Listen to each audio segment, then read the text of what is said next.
रात के 2:13 अमेरिका का एक स्टेट वर्जीनिया में एक हाईवे जिसे लोग द रूट 29 के नाम से जानते थे।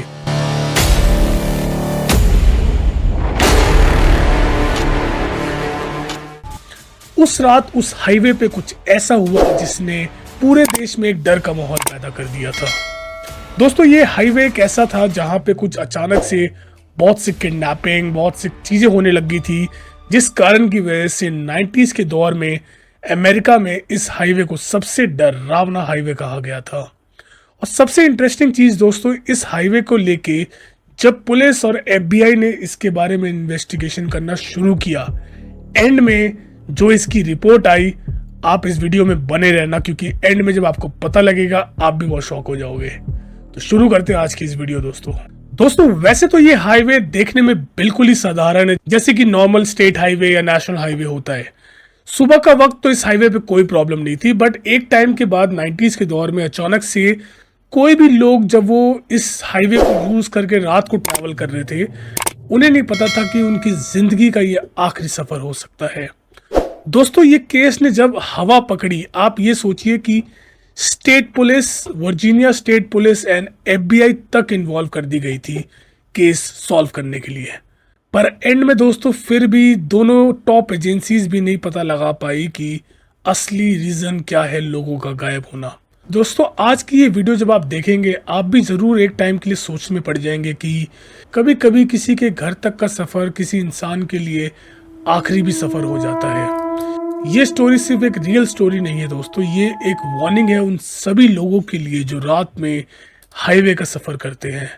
उनका ध्यान हाईवे पे तो रहता है, पर कभी कभी खतरा आपके आसपास या कभी कभी आपके पीछे भी होता है। दोस्तों, बेशक ये कहानी 90s के दौर की है, पर ऐसा क्या हुआ था उस हाईवे पे उस रात को कि उसके बाद से लोगों ने, जितने भी टूरिस्ट थे, ट्रक ड्राइवर थे, उन सब ने उस रात के बाद उस हाईवे से रात को सफर करना बिल्कुल ही बंद कर दिया था।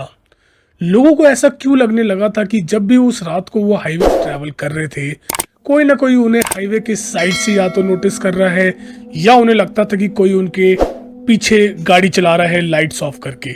यही एक कारण था दोस्तों कि वर्जीनिया के लोगों ने द रूट 29 हाईवे को एक अलग नाम से पुकारना शुरू कर दिया था, जिसका नाम था द स्टॉकर हाईवे। दोस्तों, इस केस ने सबसे पहले जो लोगों की नज़रों में ये आया, 1996 की मार्च की बात है, जब एलिशिया रेनॉल्ड, एक टीनेजर जो अपने बाल्टीमोर शहर से अपने घर की तरफ जा रही थी। रात में एलिशिया के साथ कुछ ऐसा हुआ कि उसने अपनी मदर को कॉल किया और बाद में नेक्स्ट डे जब उसकी माँ उससे नहीं कनेक्ट हो पाई तो उसकी माँ ने पुलिस को कॉल किया और ये भी बताया कि रात में एलिशिया जब उन्हें कॉल की, वो काफ़ी डरी हुई, रोते हुए, कांपते हुए ये बता रही थी कि कोई उसकी कार के पीछे पड़ा हुआ है। एंड जब ये उसकी माँ ने ये बात सुनी, तब तक कॉल कट चुका था। नेक्स्ट डे जब पुलिस को एलिशिया की कार मिली तो सबसे शॉकिंग चीज़ ये थी दोस्तों कि वो कार किसी एक हाईवे के ऐसे कट पे थी जो जंगल की तरफ वो रास्ता जाता था। और सबसे हैरानी करने वाली बात ये भी है कि गाड़ी का इंजन उस समय तक ऑन था, फोन साइड वाली सीट पे रखा हुआ था, पर एलिशिया का कोई नामो निशान नहीं दोस्तों।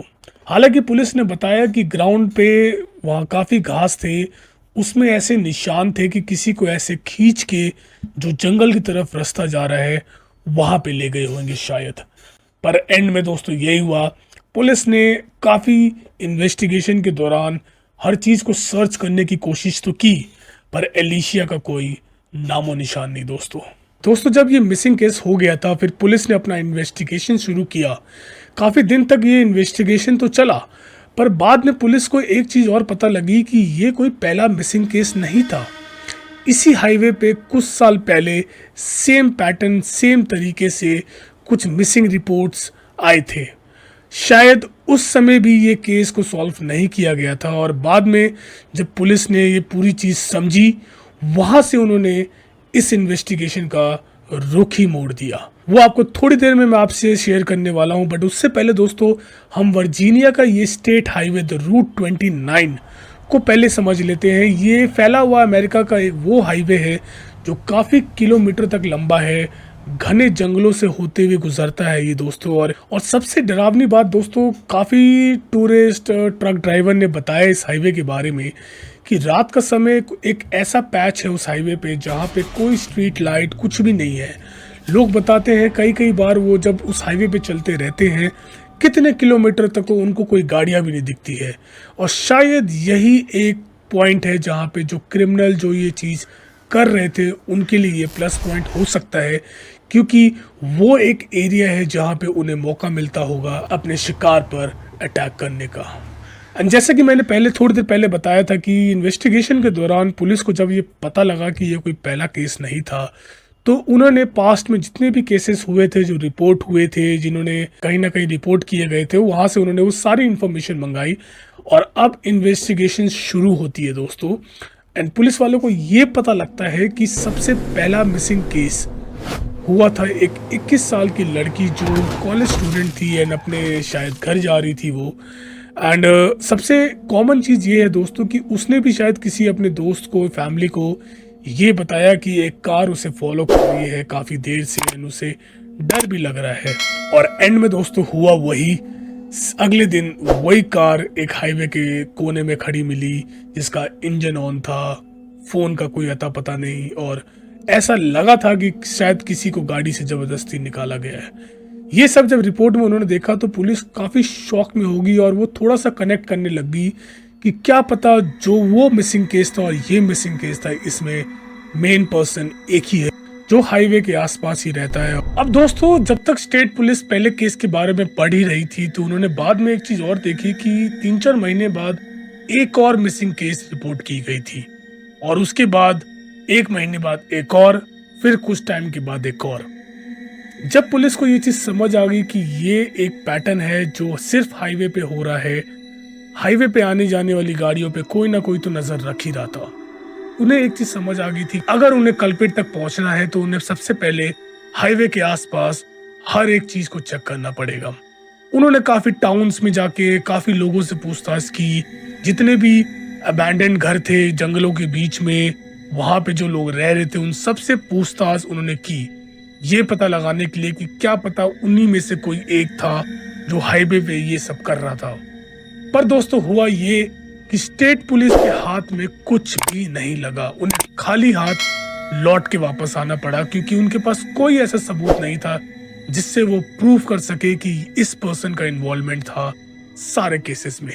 वर्जीनिया के लोगों के लिए बहुत ही शॉकिंग था कि अगर कोई नहीं पकड़ा जाता है तो उन्हें वो हाईवे में जाने में हमेशा डर लगा रहेगा। इसी कारण की वजह से स्टेट जो मेयर थे वहां के, उन्होंने FBI को केस देने का सोचा।